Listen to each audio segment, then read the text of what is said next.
তালিকা প্রকাশ করে দেওয়া হলো, কিন্তু সেখানে বাংলার বাকি 23টি আসনের প্রার্থী কে হবেন সেই উল্লেখ পর্যন্ত করা নেই। কারণ বঙ্গে বিজেপির প্রার্থী জট অব্যাহত এবং 23 কেন্দ্রের প্রার্থী নিয়ে জটিলতা এখনো রয়েছে, যে কারণেই শুভেন্দু এবং সুকান্তকে ফের দিল্লিতে তলব করা হলো। কোন কোন আসন নিয়ে জটিলতা তৈরি হয়েছে, কবে প্রার্থী তালিকা ঘোষণা হতে পারে জানাবেন আমাদের প্রতিনিধি ভেঙ্কটেশ্বর সঙ্গে রয়েছেন। ভেঙ্কটেশ্বর, দেখো, প্রার্থী জট এখনো অব্যাহত এবং কৃষ্ণনগর, মেদিনীপুর, ব্যারাকপুর, আসানসোল, শিলিগুড়ি, জলপাইগুড়ি এই ধরনের কেন্দ্রগুলোতে প্রার্থী করা হবেন সে ব্যাপারে এখনো চূড়ান্ত সিদ্ধান্ত আসেনি। মূলত দলের একটা অংশ যাকে প্রার্থী চাইছেন, দলের একটা অংশ তাকে চাইছেন না, অর্থাৎ প্রার্থী নিয়ে একটা মতভেদ তৈরি হয়েছে।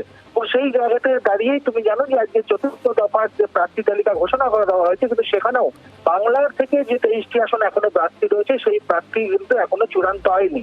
এবং প্রার্থী জট কাটাতেই আগামীকাল দিল্লিতে কেন্দ্রীয় নেতৃত্ব সুকান্ত মজুমদার এবং শুভেন্দু অধিকারীকে তলব করেছে এবং সেখানে তাদের সঙ্গে বিস্তারিত আলোচনা হবে এবং কোন আসনে প্রার্থী হবে সেই ব্যাপারে আগামীকালই সে ব্যাপারে একটা চূড়ান্ত সিদ্ধান্ত হবে এবং জট কাটবে বলেই মনে করা হচ্ছে। কিন্তু আগামীকাল যে আসনগুলোতে এখনো পর্যন্ত জট রয়েছে সেখানে দলের একটা অংশের মধ্যে মতভেদ রয়েছে, সেই কারণে প্রার্থী তালিকা ঘোষণা করা সম্ভব হচ্ছে না এবং সেই জট আগামীকালের বৈঠকে কাটে কিনা সেদিকে এখন আমাদের নজর রাখতে হবে। ধন্যবাদ।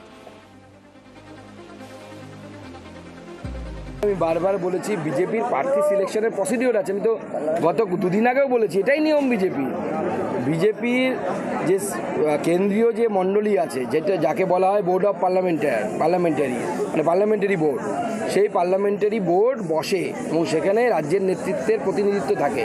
কতদিন আমরা যেতে পারিনি, এবার ডেকেছে, এবার যাব।